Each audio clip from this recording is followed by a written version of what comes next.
दुलाराय बर' फरायसा आफादनि खुंगा 52थि बोसोरसालिया जथुमानि दिनै नैथि सानावबो फारि फारि हाबाफारिफोरखौ गाजा गोमजायै खुंफुंदों।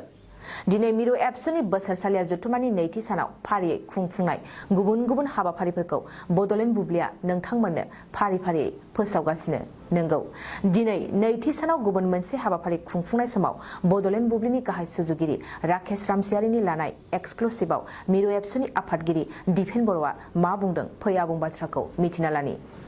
नंगौ, दुलाराय बर' फरायसा आफादनि जे 52थि बोसोरसालिया जथुमा बे बोसोरसालिया जथुमाया फैयै फैयै दिनै थामथि हाबाफारियाव बाहागो लाबाय आरो दिनै फुंबिलिनि हाबाफारि बायदि फ्लेग हस्टिं खालामनाय थामहिनबा फ्लेग दैखांनाय हाबाफारि बे हाबाफारिया बावैसो सिगाङाव जानानै थांबाय आरो नैबे समावनो मुंख्लंफोरनो जाय बिथांमोना बर' हारिनि थाखाय नांनानै गावनि जिउखौ आगोमा जिउखौ फोजोबना लादोंमोन बिथांमोननि मुंख्लंफोरनि थाखाय दिनै मुंख्लंफोरनि बिबार बावनाय बे हाबाफारिया जाबाय थादों आरो नैबे समाव दुलाराय बर' फरायसा आफादनि आफादगिरि मानगोनां बिथां दिपेन बर' बे दिपेन बर'निफ्राय गोबां बाथ्राखौ मिथिना लागोन। बिथांनि नैबे समाव बिथाङा मा फोरमायो बे समाव नोंथांमोना बड'लेण्ड बुब्लिनि गेजेरजों फोरमायगोन।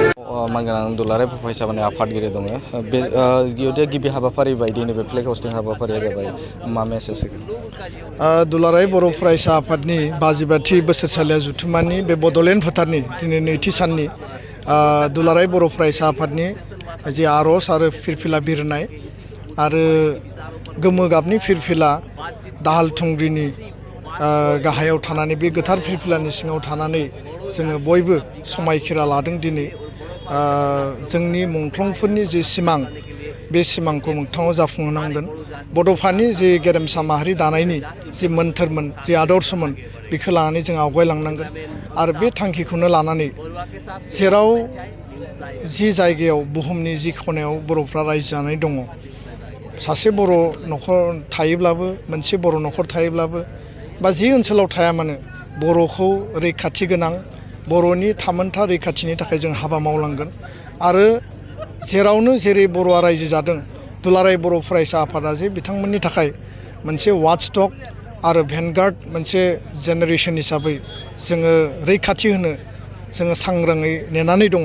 बेखौ बयबो फिल जानांगोन आरो बिनि थाखाय जों हाबा मावलांगोन। साफ्रोमबो जोंनि मावथिफोरा माहारि दानाय माहारि सिबिनायनि थाखाय हाबा मावगासिनो दङ, नाथाय जोङो बेखौ साबसिन आरो गोख्रोंसिनै मावलांनांगोन। खारन माहारि मोनसेखौ जौगाहोनाय माहारि मोनसेखौ गेरेमसा खालामनाया गोरलै बाथ्रा नङा। बड'फाया बुहुमनि बर'खौ खौसे जानो होदोंमोन, सोमावसारनायनि गेजेरजों बर'फ्रा सिनायजाबाय आरो दिनै दुलाराय बर' फरायसा आफादनि बे 55 बोसोरसिम हाबा मावनायनि थाखाय मेंनो रोङै जोंनि खैदां खैफोद दुखु जाल्लायावबो जोंनि मावथिफ्रा जोंनि अफिसाव मालाबा थानो हायाखै, देहायारि उसुख जादों, न'खराव जेंना जादों, थेवबो एबसुनि मावथिफ्रा मालाबाबो जिरायनानै थायाखै, हारिनि सार्थआव हाबा मावलांदों।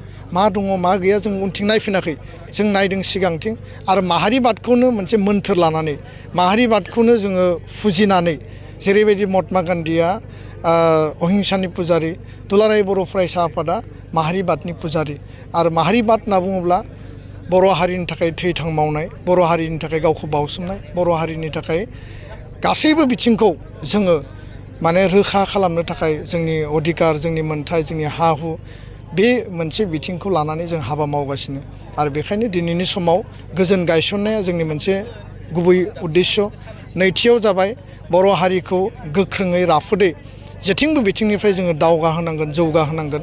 थामथियाव जाहैबाय बिटिआर गोजोन गोरोबथानि उनाव जायफोर दफाखौ मोनदों बे दफानि गासैबो दफाफोरखौ 100% मावफुंनायनि थाखाय जोङो बयबो खामानि मावनांगोन आरो रायजो राजाया एबसुनि सक्ति, रायजो राजाया एबसुखौ दादों 52 बोसोर सिगां आरो रायजो राजानि आफाद हिसाबै रायजो राजाखौ लानानै बिसासाव लानानै जों हाबा मावलांगोन आरो बे बिथिङाव दुलाराय बर' हारिया जिखिनि जोंनो मदद होबोबाय, जोंखौ जिखिनि सापर्ट होबाय, थांना थानायाव हाबा मावनायाव जिखिनि जोंखौ थुलुंगा होबाय, बिनि थाखाय आं बर' रायजो राजाखौ खर' गंग्लायै आङो साबायखर बावदों।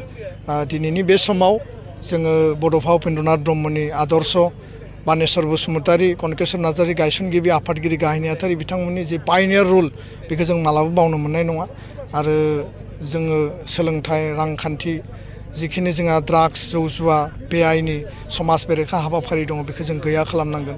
समाजाव मोनसे इमबेलेन्स जि आनरेस्ट लाबोनो नागिरनाय जि मोनसे थासारि, समाजखौ गुबुंले खालामनो नागिरनाय बेबायदि माखासे फेक्टरफ्रा दिनै खामानि मावबाय थादों। दा बेबायदिजों बर' हारिया महान जानाय नङा, बर' हारिया गेरेमसा माहारि जानाय नङा। सोरबाया माने गाखोनो नागिरोब्ला बेखौ जुदि बोख्लायहरोब्ला, जांखालानिफ्राय जुदि बोख्लायहरोब्ला बे हारिया मालाबाबो जौगानाय नङा। दा बेखायनो हारिखौ मोनसे सिस्टेम, मोनसे नेचारेल फ्ल'नि गेजेरजों, मोनसे माने संसारनि नेम खान्थिनि गेजेरजों आवगायनो होनांगोन, होमब्लासो हारिया बै आथालाव जौगागोन। नङाब्ला नों गावजों गाव जुदि नेरलायबाय थायोबा, गावजों गाव फेर फाथिलायबाय थायोब्ला, हिंसानि बाथ्रा, संघातनि बाथ्रा बुङोब्ला नोङो बे हारियाव जों रावबो माने दैदेनगिरिफ्रा हाबा मावनो फैनाय नङा। आरो बेखायनो हाबा मावनो थाखाय बयखौबो स्कप हो, बयनिबो थाखाय सम दङ। आरो जाय जेरै हायो माहारिनि थाखाय हाबा माव। बेयाव माहारिनि हाबा मावनायाव सौग्राव सौसि जानांगौ, हिंसा लाबोनांगौ, संघात लाबोनांगौ बिदि प्रयजन गैया होननानै आङो स्पस्तयै जायफोरा बेफोर बाथ्राखौ जेब्लाबो सानो, जेब्लाबो बिनि सायाव बिथांमोना माने बेस्थ' थायो, बिथांमोनखौ आं आपिल खालामबाय। बिटिआर गोजोन गोरोबथाखौ बे नै गोजोन गोरोबथानि जे सिमा बारायनाय, बे सिमा बारायनायखौ एसे आयेनारि गनायथि मोनाखै होननानै बुंदों, मा बुंदों? ना आसामनि गिबि मन्त्रि डक्टर हिमन्त बिश्व शर्माया जि खामानिया बिराद गोरामोन, जे खामानिया माने साहसनि प्रयजन जायो, दा बेखौ बिथाङा सनितपुर बिश्वनाथनि 500निबो बारा जोंनि जि क्लेम भिलेज दंमोन, एफआरसि, फरेस्ट आरो रेभिनिउ, बिनि मोन 60 गामिखौ इनिशियेल पेकेज हिसाबै होदों। आरो जोङो सानखादोंमोन जे बेखौ घोषणा खालायोबा सोरबा नङा सोरबा प्रतिबाद खालामगोन, आन्दलन खालामगोन। खारन जोंखौ मेगन साग्रा, जोंखौ मोजां मोनै, जोंनि हिंसा सानग्रा गोबां बेबायदि हारि हारिसाफोर, गोबां बेबायदि बेक्तिफोर दङ। नाथाय जाय खामानिया बिएसिआव जायाखै, जाय खामानिखौ बिटिसिजों हायाखै, दिनै बिटिआरआव बे सम्भब जाबाय। दिनै बियो रिपाब्लिक डेआव, हिस्ट'रिक जे रिपाब्लिक डे 74 रिपाब्लिक डेआव सिएमनि स्पिचआव बियो ओंखारबाय। आरो गासैबो इन्टारनेल आइननि प्रक्रियाखौ फोजोबनानैसो चिफ मिनिस्टारा एनाउन्स होदों। सासे गिबि मन्थ्रिया पलिटिकेल मिटिङाव राजनितिक प्रतिश्रुति होनाया आलादा बाथ्रा, बे मोनसे पलिटिकेल कमिटमेन्ट। किन्तु जि कमिटमेन्टआ एकर्डआव साइन जादों, बे कमिटमेन्टखौ मावफुंनो थाखाय बियो मोनसे माहारिनि गणतान्त्रिक दिबस, माने सुबुंखान्थि सानाव जे संबिधाननि माने मोनसे गणतन्त्र हिसाबै जोङो गनायनानै लादोंमोन, बे सानाव बिथाङा माने एनाउन्स खालामनाया बेयो अफिसियेल आरो मोनसे नेशनेल आरो स्टेट, बेयो मोनसे कमिटमेन्टजों लोगोसे बेयो मोनसे एक्सन। दा बिनि जि लिस्ट, फर्मेलि जि नटिफिकेसन, बेयो साननैसोनि उनाव ओंखारगोन। बेखौ लानानै जुदि नोङो सिमाङाव जुदि नुबाय थायोब्ला जे माने सिएमआ बुंबाय बे आरो थगायफिनगोन नामा, ओरै जागोन नामा, ओरै जागोन नामा, जोंहा साननो गोनां दङ जे माखासे बेक्तिफ्रा बेयाव आनरेस्ट खालामनानै, आन्दलन खालामनानै माने उननि जानो गोनां जिखिनि गामि हाबबावनो गोनां बेखौ बादा होनायनि मोनसे ब्लुप्रिन्ट परिकल्पना बिसोर खालामबाय थादों। फार्स्ट फेजनिखौनो जानो होआमोन, किन्तु चिफ मिनिस्टारा साहस खालामनानै गासैबो एमएलएफोरखौ रायलायनानै गासिबो थिक थाक खालामनानै लिस्ट खालामनानै अफिसियेल जिखिनि हाबाफारिखौ कमप्लिट खालामनानैसो एनाउन्स होदों। बे गोरलै एनाउन्समेन्ट नङा। सासे चिफ मिनिस्टारा ओरैनो नाटकीय भाबै जेबो खामानिखौ मावा। पलिटिकेल कमिटमेन्टआ आलादा, पलिटिकेल रेलिनि प्रतिश्रुतिया आलादा, आरो बे जाबाय मोनसे राष्ट्रीय आरो राज्यिक जि लेभेलनि कमिटमेन्ट। साननैसो उनाव ओंखारगोन डेफिनेटलि, आरो बेखौ लानानै जोङो गोसोआव माने गुद मोननो गोनां गैया। किन्तु जोंहा नेक्स्ट एजेन्डा खामानि मावनो गोनां गोबां दंबावो। बन्द फोसावनाया माबाफोर गोहोम गोलैगोन नामा? बन्द फोसावनाया जेबो गोहोम गोलैया। जायफोरा बन्द फोसावदों बिथांमोननि आफादनि दैदेनगिरिफोरजों जों जगाजग खालामबाय थादों। आरो मैया जों नुदों जे सासे एमएलएआ रायजो राजानि धरनायाव फैनानै बे सान्त्वना होफैदों जे जोंनि ओनसोला हाबाखै। बे गावनो क्रिएट खालामदों आरो गावनो सान्त्वना होफैदों, बे डिजाइन बाय हिमसेल्फ। दा बेफोरबादिखौ जों गोबां नुबाय, आरो बेफोरो जेबो फेक्टर नङा। आङो बर' रायजो राजाखौ खावलायगोन, दाख्लै 26 तारिखआव जिखिनि रंजाबाय, जिखिनि जोङो बरायबाय, बेखिनियावनो माने जोबथ'बाय। उननि थाखाय जों सिरियै साइलेन्टलिसो हाबा मावनांगोन। बांद्राय खालायोबा बिथांमोनाबो बारा खालायगोन, आरो बेयाव संघात आरो हिंसा मोनसे थासारि नुजागोन। चिफ मिनिस्टारा गाबोन जिहेतु बाहागो लागोन, माबाफोर बिदि बर' गोजोन गोरोबथानि थाखाय माबाफोर एनाउन्समेन्ट होनो थांगोन नामा? गिबि मन्थ्रि बिथाङा गाबोननो जोंनि अपेन सेसननि इनागुरेटर, आरो बिथाङा बर' गोजोन गोरोबथानि दफाफोर मावफुंनाय आरो बर' हारिनि थांना थानायनि बिथिङाव गासै बाथ्राफोरखौ सरजाबनानै मोजाङै स्पिच लाखिगोन, आरो माखासे गोनां बिथिंफोरखौ बिथाङा फोसावबावगोन। जोङो खोब आसाबादि, आरो बिथाङा फैगोना खाथां आरो जोंनो कनफार्मेसन बिथाङा हरबाय गोजोन्थों।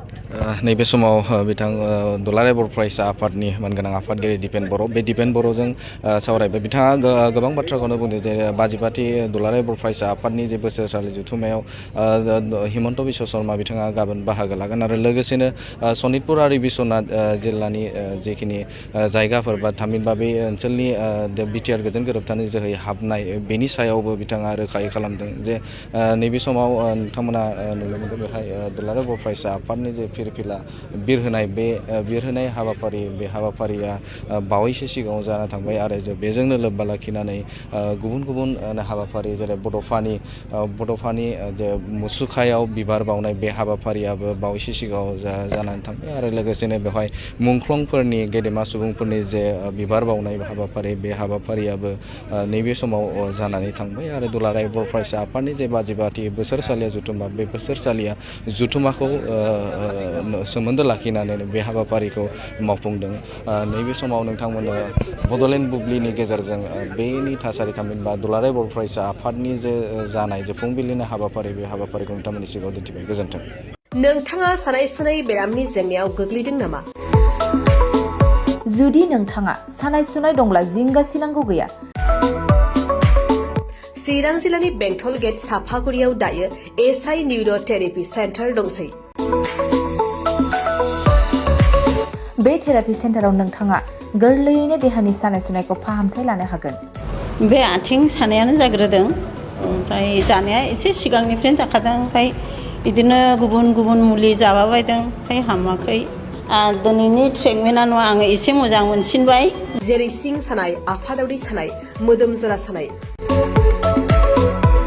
आइजोफोरनि जेंना, खर' सानाय बायदि बेरामखौ फाहामनाय जायो।